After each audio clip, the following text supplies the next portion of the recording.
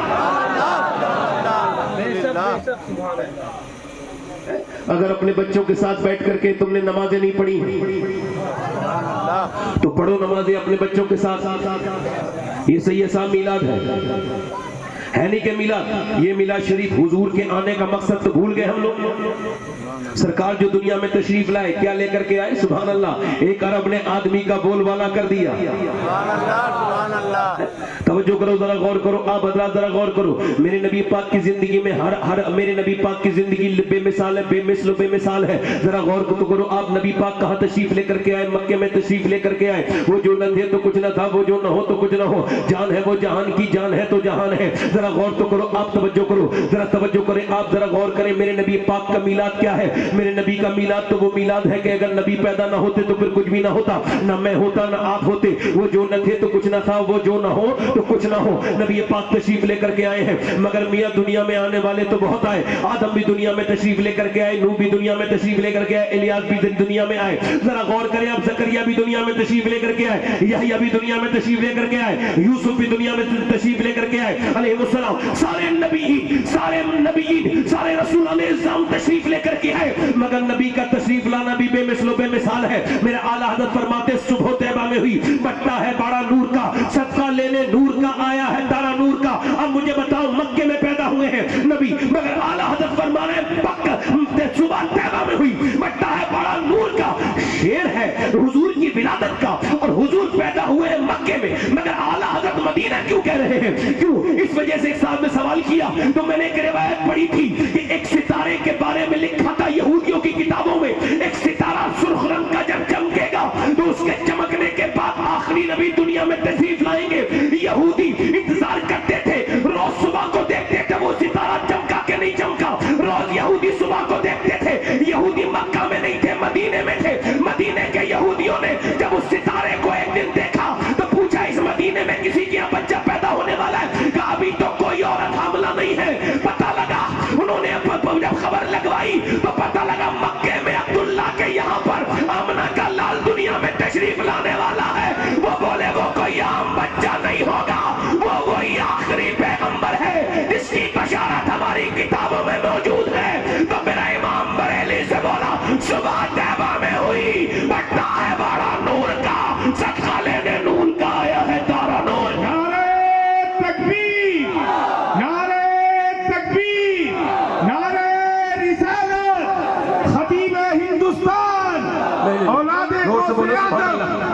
دل لگا کے بولو سبحان اللہ۔ حضور تشریف لے کر کے آئے، ذرا غور تو کرو آپ، وہ ستارہ کہاں چمکا؟ بولو وہ ستارہ کہاں چمکا؟ مدینے میں چمکا تو وہ مکے میں بھی تھا، مگر دیکھنے والے تھے مدینے میں۔ تو اعلیٰ حضرت کی نظر جب اس پر پڑی تو میرے امام نے کہا صبح طیبہ میں ہوئی، بٹا ہے بڑا، وہ بٹا ہے بڑا، زور سے بولو سبحان اللہ۔ اللہ اکبر۔ دنیا میں تشریف لانے بعد مگر حضور کی زندگی کو ہر جہت سے دیکھنا چاہیے۔ دیکھیے آپ بھی پیدا ہوئے مگر جتنے غم میں میرے نبی پاک دنیا میں تشریف لے کر کے کہ عبد المطلب نے آ کر کے جب یہ کہا اے آمنہ وہ شام کا قافلہ واپس آ گیا، سن میری بیٹی آمنہ، کیا تو نے اپنے گھر کو سجایا ہے؟ کہا۔ کیا تو نے اپنے شوہر کے لیے کھانا بنایا ہے؟ کہا۔ کیا تو نے خود کو بھی اپنے شوہر کے سفر کے آنے کی خوشی میں سجایا ہے؟ کہا۔ کہ میری بیٹی اب کبھی عبداللہ واپس نہیں آئے گا۔ جب بوڑھے باپ نے اپنے کانپتے ہوئے لہجے کے ساتھ یہ الفاظ ادا کیے، سیدہ آمنہ کی آنکھوں میں گرم گرم آنسو آ کر کے ٹپکنے لگے اور ٹپک کے رونے لگی۔ جناب عبد المطلب نے سر پہ ہاتھ رکھا تو کہنے لگی اے سردار مکہ، آپ کا بیٹا ضرور گیا ہے مگر اس کی نشانی میرے شکم کے اندر موجود ہے۔ جناب عبد المطلب نے اپنی بہو سے کہا بیٹی پریشان نہ ہو، یہ بوڑھا جب تک ہے تجھے پریشان ہونے کی ضرورت نہیں ہے، میاں میرے نبی پاک ابھی دنیا میں تشریف نہیں لائے ہیں۔ جو بھی میرے نبی پاک کی والدہ کو ایک خبر پہنچا دی گئی ہے کہ آپ کے والد دنیا سے چلے گئے، مدینہ شریف میں شام کے سفر پہ آتے وقت مدینے میں وصال ہو گیا، اللہ کے رسول دنیا میں تشریف لانے والے ہیں، اس دائی کا نام شفا ہے، بعض روایتوں میں جمیل بھی ملتا ہے، مگر عبد الرحمن ابن عوف کی والدہ ہے، وہ کہتی ہے میں دائی تھی، جب آمنہ کے یہاں پر تشریف لانے والے تھے اللہ کے رسول، تو کہتی میں ان کے گھر گئی، مجھے دائی ہونے کا شرف حاصل ہے، کہتے اور جتنے بچے ہم نے دیکھے تھے آتے ہوئے، تو جب میں دائی میں دیکھتی تھی بچہ پیدا ہوتا ہے تو پہلے اس کے ماں کے پیٹ کے اندر سے گندگی نکلتی ہے، گندا پانی نکلتا ہے، اس کے بعد گندگی نکلتی ہے، بدبو نکلتی ہے، پھر کہیں جا کر کے بچہ آتا ہے، یعنی پہلے بدبو نکلتی ہے، پھر گندگی نکلتی ہے، اس کے بعد پھر بچہ آتا ہے، مگر کہتی ہے یہ میں نے پہلا بچہ دیکھا، جب یہ تشریف لے کر گئے تو گندگی تو نہیں بلکہ پورے گھر میں اجالا ہی اجالا تھا۔ حضرت آمنہ کہتی ہے میرے گھر میں چراغ نہیں جلاتا، کہا کیوں؟ کہ تیل کے لیے پیسے نہیں تھے، مگر جیسے ہی نبی پاک تشریف لے کر کے آئے،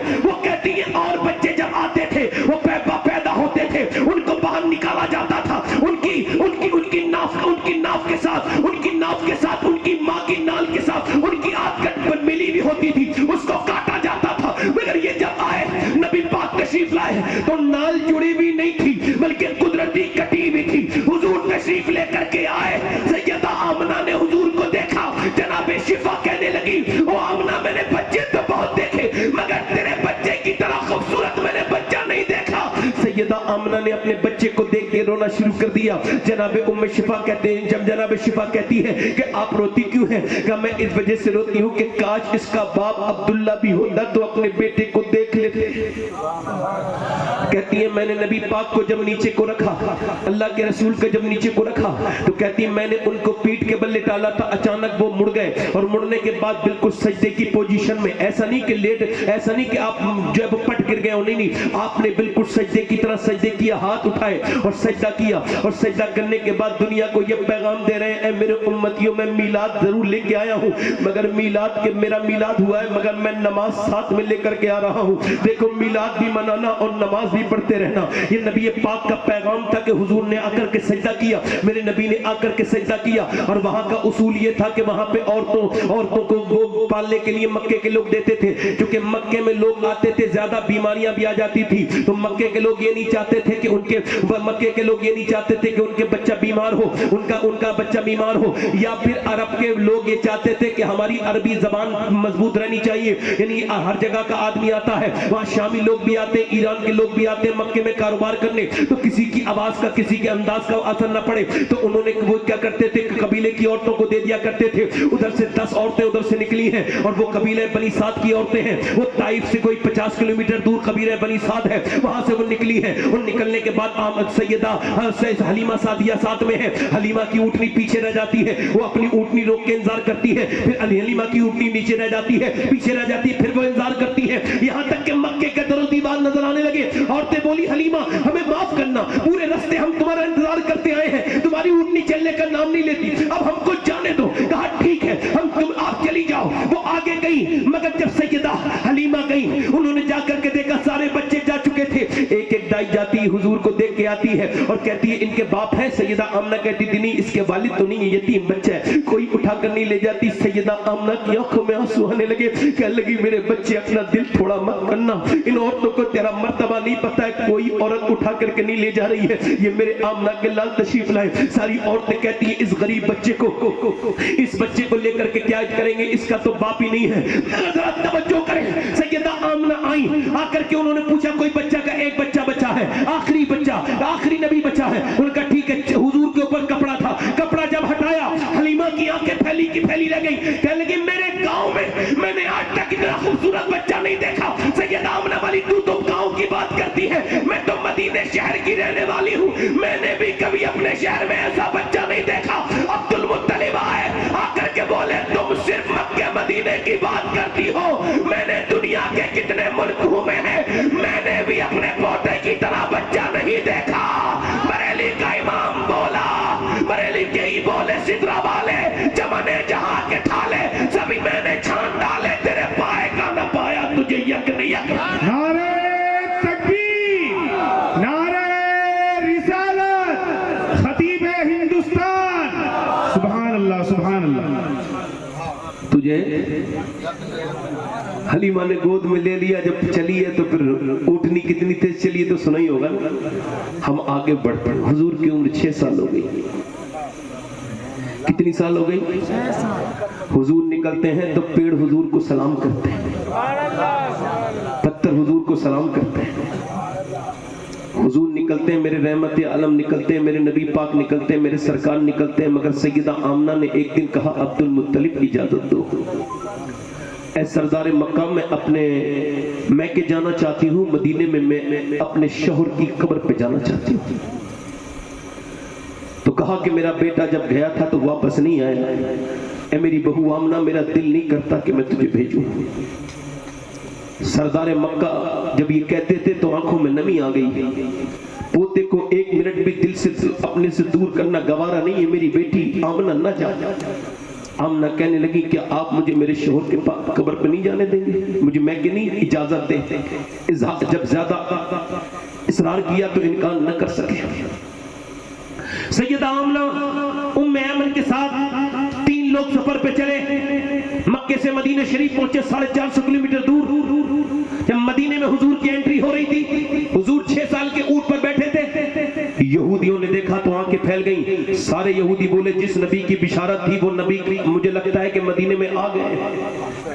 پورے مدینے میں شور مچ گیا، سیدہ آمنہ ڈر گئی بظاہر، اور پھر اپنے شوہر کی قبر پہ گئی اور جا کے بولی اے عبداللہ دیکھو آپ ذرا، آپ کاش ہوتے تو دیکھتے، میں آپ کی قبر پہ لے کے آئی ہوں آپ کے بیٹے کو، کہ مکے میں بچے تو بہت ہیں، بچے تو بہت عورتوں کے ہیں، مگر جیسا آپ کا بچہ ہے ایسے کسی کا بچہ نہیں ہے، ذرا آپ ہوتے تو کاش ایک بار اپنے بیٹے کے اوپر نظر ڈال لیتے۔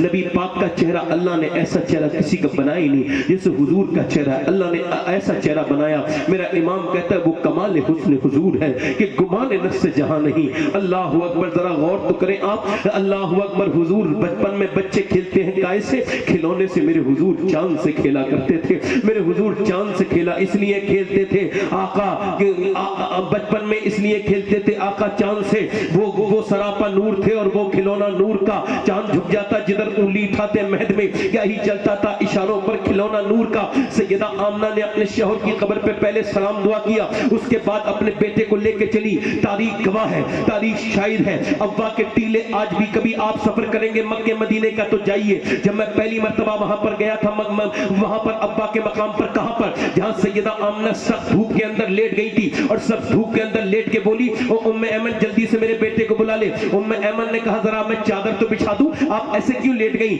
اللہ کے رسول واپس آ رہے تھے، 6 سال کی عمر تھی، حضور کو بالکل قریب کر دیا ماں کے، کہا میرے پاس وقت نہیں ہے چادر کا، میرے بیٹے کو میرے قریب کر دے۔ حضور 6 سال کے ہاتھ پکڑ لیا سیدہ آمنہ نے اور کہا اے میرے بیٹے میں تجھے اللہ کے حوالے کر کے جا رہی ہوں، جو دنیا میں آیا ہے اس کو دنیا سے جانا ہے۔ میرے بیٹے میں بھی دنیا سے جا رہی ہوں مگر تجھے اللہ کے حوالے کر کے جا رہی ہوں، مگر میرے لال محمد میرا نام دنیا سے نہیں مٹے گا، چونکہ میں نے تیرے جیسے بیٹے کو جو جنم دیا ہے میرا نام دنیا سے نہیں مٹے گا۔ پھر حضور کے اوپر ایک نظر ڈالی محبت بھری۔ اب مجھے بتاؤ اس ماں کے دل کا حال کون سمجھ سکتا ہے جس نے اپنے بیٹے کو 20 سفر میں چھوڑا ہو؟ اب آخری نظر ڈال کے اللہ کے حوالے کر کے سیدہ آمنہ کی جب آنکھ بند ہوئی تو 6 سال کے حضور اپنی ماں کے ہاتھ کو پکڑنے لگے، آواز دینے لگے اماں ماں ماں، آواز نہیں آئی تو پھر زور سے آواز دی ماں۔ پھر اب ام ایمن کہتی حضور جب اپنی ماں کے چہرے پر ہاتھ مار کے کہتے تھے نا ماں ماں، جب کہتے تھے تو میرے کلیجہ پھٹنے کو آتا تھا، ایسا لگتا تھا کہ ابا کے ٹیلے بھی آمنہ کے لال کے ساتھ ساتھ رونے لگے ہیں، ایسا لگتا تھا کہ ابا کے ٹیلے بھی آمنہ کے لال کے ساتھ ساتھ رونے لگے ہیں۔ اللہ اکبر، ذرا توجہ کریں۔ اب اللہ کے رسول صلی اللہ علیہ وسلم کے غلاموں، جب میں پہلی مرتبہ وہاں گیا تھا کتنے سفر کر کے کتنی تکلیفیں وہاں ہوئی اور کیسی مصیبت کے ساتھ وہاں پہنچے۔ ایک ڈرائیور کے ساتھ گئے، اس نے کہا ہم نہیں جا سکتے، وہاں زبردست قسم کی پولیس سیکورٹی ہے، اور پھر جب پہنچے تو اس وقت میں جب اس پہاڑ کے اوپر چڑھ رہے تھے تو مجھ کو یاد آ رہا تھا آج تو یہ 1400 برس گزر گئے، وہ دن کیسے ہوں گے۔ حضرت عمر فاروق اعظم حج کرنے کے لیے آ رہے ہیں حضور کے ساتھ، کہتے ہیں 70,000 تقریباً صحابہ تھے، اور حضور آ کے ایک ٹیلے پہ چڑھ کے میرے نبی پاک رونے لگے۔ حضور کی آنکھوں کے آنسو اس قدر گرتے تھے، میں نے عرض کی حضور آپ کے رونے کا سبب کیا ہے؟ میرے نبی پاک صلی اللہ علیہ وسلم نے ارشاد فرمایا، حضور نے فرمایا دیکھتا نہیں عمر یہ میری ماں آمنہ کی قبر آ گئی ہے، میں 6 سال کا تھا جب یہاں سے میری امی کا وصال ہوا تھا. اللہ اکبر. ام ایمن کہتی حضور کا ہاتھ پکڑا, حضور کا ہاتھ پکڑا میں نے اور حضور کو الگ ہٹایا اور ماں کی قبر اوپر ٹیلے پہ بنا دی. اور جب ٹیلے پہ بنا کے میں حضور کو لے کے اونٹنے پہ بٹھا رہی تھی تو میرا ہاتھ جھٹکے سے دے کے حضور دوڑے اور میں حضور کے پیچھے پیچھے گئی تو وہی ابا کے ٹیلے پر میرے نبی پاک اپنی ماں کی قبر کے پتھروں سے چپٹ کے کہتے تھے میری ماں آپ مجھے چھوڑ کے چلی گئی, حالانکہ آپ کو پتا ہے کہ آپ کے علاوہ میرا مکے میں کوئی نہیں تھا.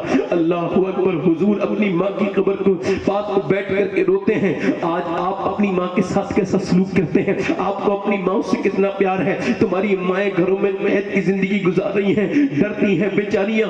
اب تمہاری بہویں تم سے ان کی بہویں بیٹوں سے بات نہیں کرنے دیتی. وہ کمزور عورتیں یاد رکھنا جن کی مائیں دنیا میں ان سے ناراض نہیں, ان کا یہ حضور کا میلاد منانا قبول نہیں ہوگا. جن کی مائیں ناراض ہیں. آج کیا حال کر دیا ماں کا. ہمارے یہاں پر ایک ماں بیمار ہو گئی تو ایک بچے نے ایک لڑکے نے دوسرے گھر بھیج دیا, کہا میں 2 دن 3 دن سے دکھا رہا ہوں اب تم خرچ کرو. تو دوسرے نے 1-2 دن دکھایا, اس نے تیسرے کے گھر بھیج دیا. تیسرے نے اچھا 2-3 مہینے بیمار جب ہو گئی تو پھر ایک بھیج دے, ایک دن میں نکال دے, 1-2 دن میں نکال دے. ایک دن کیا ہوا کہ ایک نے نکالا, پھر دوسرے نے بھی نکال دیا, تیسرا چوتھے کے گھر بھیجا ہے, چوتھا بہن کے گھر بھیجا ہے. اب بیٹیوں کو تو پیار ہوتا ہے, اس نے بیٹی نے جو ہے وہ بال دھلائے, اپنی ماں کو پیار سے بٹھالا اور کچھ پیسے ویسے خرچ کر کے علاج کرانا شروع کیا.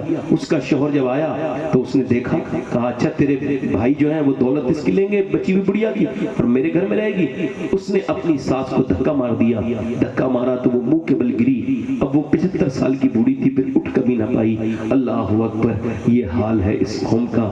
لوگ کہتے ہیں مائیں, اللہ اکبر, ماں ناراض ہو جائے تو پھر اللہ کیسے تم کو معاف کرے گا؟ بتاؤ کیسے اللہ سے معافی مانگو گے؟ بتاؤ کیسے معاف کرے گا وہ تم کو جب تم نے اپنی ماں کو ناراض کر دیا؟ اللہ کے پیغمبر کے غلاموں, میرے نبی پاک سے محبت کرو, نبی سے عشق کرو, حضور سے محبت کا اپنی روایت قائم کرو. حضرت سیدنا مالک بن دینار کہتے ہیں میں حج کے موقع پر حج کرنے گیا تو پھر حج کے بعد فرماتے ہیں کہ حج کے بعد میں سوچ رہا تھا کیا پتا کس کا حج قبول ہوا کس کا نہیں, تو خواب میں مجھے یہ بشارت ہوئی کہ سب کا حج قبول ہو گیا ہے, ایک آدمی ہے اس کا نام محمد بن ہارون ہے, اس کا حج قبول نہیں ہوا. بلخ کا اسے بتایا گیا, خواب میں بلخ کا ہے. میں نے بلخ کے بارے میں غور کیا تو وہاں ایسے ہی ہوتے ہیں, یہ پاکستانی ہیں, یہ انڈین بلڈنگیں ہیں, یا پاکستانی لوگ ہیں, یا انڈین ہیں, یا مصری ہیں, یا بلخی ہیں, یا شامی ہیں. تو کہتے ہیں میں ڈھونڈنے کے لیے گیا. تو جب بلخ کے پاس پہنچا تو بلخ کی لوگوں کے پاس پہنچا تو انہوں نے کہا پہاڑ کے پیچھے ایک آدمی ہے, اس کا نام محمد بن ہارون ہے, وہ تو بڑا نیک آدمی ہے. کتنا نیک ہے؟ کہ سارا اپنا مال اللہ کی راہ میں صدقہ کر چکا ہے. کہا اچھا کہا, کہتے چلو پھر اسے دیکھ کے آئے. اس کے پاس گئے, آپ جب بیٹھے تو وہ نماز پڑھ رہا تھا, چہرے سے لگتا تھا نیک تھا. سلام پھیرا تو مالک بن دینار نے اسے سلام کرتے تو اس نے پہلی سلام کر لیا اور کہنے لگے آپ کا نام مالک بن دینار ہے؟ انہوں نے کہا میرا نام تو مالک بن دینار ہے مگر تم مجھے کیسے جانتے ہو؟ کہا آپ یہ کہنے آئے ہو نا کہ میرا حج قبول نہیں ہوا. کہا تم یہ بھی جانتے ہو؟ کہا میں 24 سال سے لگاتار حج کر رہا ہوں, صفا مروا کی صحیح کرتا ہوں, حجر اسود کو چومتا ہوں.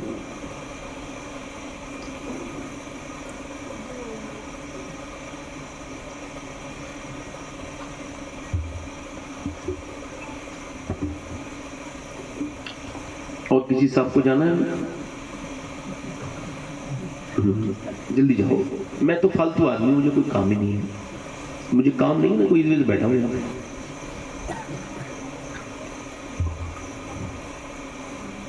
اللہ کہہ رہا ہوں پھول کی پتی سے کٹ سکتا ہے ہیرے کا جگر, مرد نادا پر کلام نرم و نازک بے اثر. ہاں یہ تو اپنے اپنے نصیب کی بات ہوتی ہے. بڑی خاص اہم گفتگو کر رہا ہوں میں, اور اس وقت میں ڈسٹرب ہو رہا ہوں تو پریشان ہو رہا ہوں تھوڑا سا. اللہ تعالیٰ مجھے توفیق عطا فرمائے کہ میں صبر زیادہ کروں, مگر غوث پاک بالکل بھی اس معاملے میں صبر نہیں کرتے تھے. ایک بار چیل آواز کرنے لگی, چیل, تقریر غوث پاک کی ہو رہی ہے, چیل آواز کر رہی ہے. تو شیخ عبداللہ محدث نے لکھا ہے غوث پاک نے ایسا کر کے دیکھا اسے اور 2 ٹکڑے ہو کے نیچے گر گئی. آگے سے آپ نے اٹھایا اور کہا میرا نام عبدالقادر ہے، آج کے بعد میں تقریر کروں تو ادھر سے جانا تو آواز مت کرنا، میں تقریر کر رہا ہوں تو مجھے آواز پسند نہیں، اس بار زندہ کر رہا ہوں اگلی بار زندہ نہیں کروں گا. اور یہ کمال مجھے حاصل ہو گیا ہوتا تو روز حادثے ہو رہے ہوتے اور میں تو زندہ بھی نہیں کرتا. مار ہی دیتا ہے ایسے آدمی کو.